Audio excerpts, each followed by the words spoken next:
आप सभी का स्वागत है इस नए वीडियो में। आज हम कक्षा 5वीं का तीसरा पाठ हम आज पढ़ने वाले हैं, योग्य चुनाव। देखो ये पाठ है योग्य चुनाव, है ना। तो बहुत ही सुंदर कथा है। किसका योग्य चुनाव होने वाला है ये अब हम देखेंगे। बहुत ही सुंदर कथा है। देखो, राजा मंगलसेन के मंत्री जगतराम बूढ़े हो चुके थे। राजा मंगलसेन नाम के एक राजा थे और उनके जो मंत्री थे ना, जगतराम नाम के, वो बूढ़े हो चुके थे। उन्होंने राजा से स्वयं को सेवा मुक्त करने की विनती की।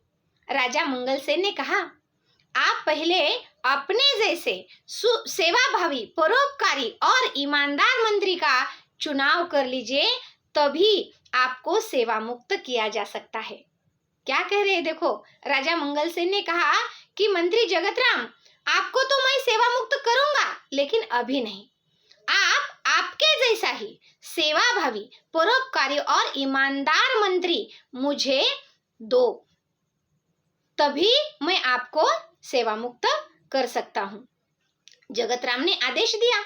राज्य में फिर जगतराम ने आदेश दिया। क्या आदेश दिया? देखो, राज्य में ढिंडोरा पिटवा दो कि राज्य के नए मंत्री का चयन अगले गुरुवार को किया जाएगा। ये ढिंडोरा दिया कि अगले गुरुवार को नए मंत्री का चयन किया जाएगा। इस पद के इच्छुक 11 बजे राज दरबार में पहुंचे। कितना टाइम दिया? देखो, 11 बजे पहुंचना है। जो भी इच्छुक उम्मीदवार है उनको 11 बजे राज दरबार में पहुंचना है। ऐसा ढिंडोरा वहां पे दे दिया। हरकारे गांव गांव ढिंडोरा पिटने लगे। जो हरकारे होते हैं ना, हरकारे किसे कहते हैं? जो ढिंडोरा पिटते हैं, है ना, तो उन्हें हरकारे कहते हैं। चयन वाले दिन राज दरबार की ओर जाने वाले मार्ग पर सुबह से ही नव युवकों की भीड़ लग गई थी। अभी वो गुरुवार का दिन आ गया और राज दरबार को जो रास्ता जाता है, उस रास्ते पे सुबह से ही नव युवक जो कि इच्छुक है इस उम्मीदवार उस पद के लिए, है ना, उनकी भीड़ लग गई। सैकड़ों की संख्या में युवक दरबार की ओर जा रहे थे। इसी रास्ते पर एक तरफ एक वृद्ध हताश सा बैठा था।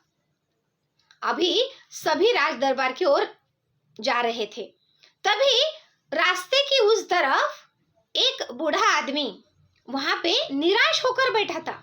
क्यों निराश था वो? देखो, अब उसकी बैलगाड़ी का एक पहिया रास्ते के किनारे कीचड़ में फंस गया था। देखो बच्चों, क्यों उदास था वो? क्योंकि उसकी बैलगाड़ी का एक पहिया जो कीचड़ में फंस गया था, तो वो निकाल नहीं पा रहा था उसे। और सभी नौजवान उस सड़क से जा रहे थे, लेकिन उसकी तरफ देखते थे, लेकिन उसकी मदद के लिए कोई भी नहीं जा रहा था। वृद्ध ने कई बार पहिया कीचड़ से निकालने की कोशिश की, पर असफल रहा। मंत्री पद के अनेक उम्मीदवारों ने राज दरबार जाते समय यह दृश्य देखा, पर किसी ने भी वृद्ध की सहायता नहीं की। देखो, और वृद्ध वो पहिया भी निकाल नहीं सकता था। तो क्या होता है? देखो आगे, उम्मीदवार युवकों में एक था कर्मवीर। राज दरबार को जाने वाला एक युवक, उसका नाम था कर्मवीर। वो भी उस रास्ते से जा रहा था और तभी उसकी नजर उस वृद्ध आदमी की तरफ गई। कर्मवीर निर्धन परिवार का प्रतिभाशाली नवयुवक था। देखो बच्चों, कैसा युवक था? निर्धन परिवार का, गरीब परिवार का वो बच्चा था, लेकिन प्रतिभाशाली था, होशियार था। वह तेजी से राज दरबार की ओर जा रहा था। उसी समय बैलगाड़ी वाला वृद्ध एक बार फिर पहिया कीचड़ से बाहर खींचने का प्रयास कर रहा था। वो कोशिश कर रहा था कि पहिया कैसे निकले। यह दृश्य देखा। किसने देखा? कर्मवीर ने देखा। यह दृश्य देखकर दरबार पहुंचने की चिंता न करते हुए कर्मवीर सीधे कीचड़ में उतरा। देखो, अब उसको, कर्मवीर को कहाँ जाना था? राज दरबार। लेकिन और कितना समय भी था वहां जाने का? 11 बजे। अभी 11 बजने ही वाले थे, लेकिन तभी भी वो नवयुवक, वो कर्मवीर राज दरबार की ओर न जाते हुए उस वृद्ध आदमी की सहायता के लिए कीचड़ में उतरा। जोर लगाकर उसने बैलगाड़ी का पहिया कीचड़ से बाहर निकाला। वृद्ध ने उसे ढेरों आशीर्वाद दिए, फिर इनाम में कुछ रुपए देने चाहे, पर कर्मवीर ने विनम्रता से मना कर दिया। कीचड़ में उतरकर उसने वो पहिया कीचड़ से निकाला भी। तभी कुछ पारितोषिक, कुछ बख्शीश देना चाहा वृद्ध आदमी ने उस कर्मवीर को, लेकिन कर्मवीर ने कहा नहीं, मुझे कोई बख्शीश नहीं चाहिए। देर हो जाने की आशंका से भागते दौड़ते कर्मवीर दरबार पहुंचा। देखो, अब 11 बजे का समय दिया था और भागते दौड़ते कर्मवीर दरबार में, राज दरबार में गया। वह हाँफ रहा था, उसके कपड़े कीचड़ से सने थे। क्यों? क्योंकि कीचड़ में उतरकर उसने गाड़ी का पहिया निकाला था। बच्चों, सारे उम्मीदवार उसे देखकर हंसने लगे।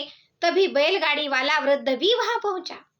सभी उम्मीदवार, वहां नवयुवकों की भीड़ लगी थी। सभी उम्मीदवार जब कर्मवीर की तरफ देखते हैं तो हंसते हैं, जोर जोर से हंसने लगते हैं कि देखो, राज दरबार में आया है ना, मंत्री पद के लिए, और देखो इसके कपड़े कैसे कीचड़ में है, सब है ना, सने हुए। तो सब हंसने लगते हैं, उनकी तरफ वो ध्यान नहीं देता। तभी वो वृद्ध आदमी भी वहां पे आता है।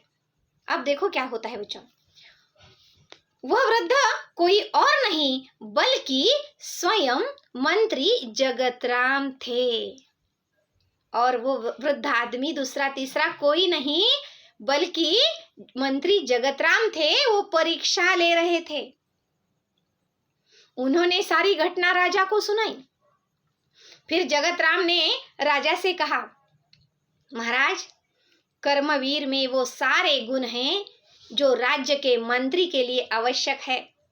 सारी बातें जानकर राजा मंगलसेन बहुत प्रसन्न हुए।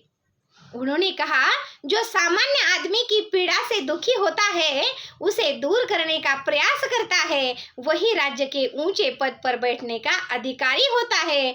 जगतराम जी ने योग्य व्यक्ति का चुनाव किया है। आज से कर्मवीर राज्य के नए मंत्री होंगे। देखो बच्चों, तो कर्मवीर को पता नहीं था कि ये जगतराम ही मंत्री है, उसको कुछ पता नहीं था। लेकिन एक वृद्ध आदमी वहां पे बैठा है, उसके बैलगाड़ी का पहिया कीचड़ में फंसा है, तो उसको सहायता की जरूरत है मेरी, इसलिए वो कीचड़ में उतरा और उस वृद्ध आदमी की सहायता की।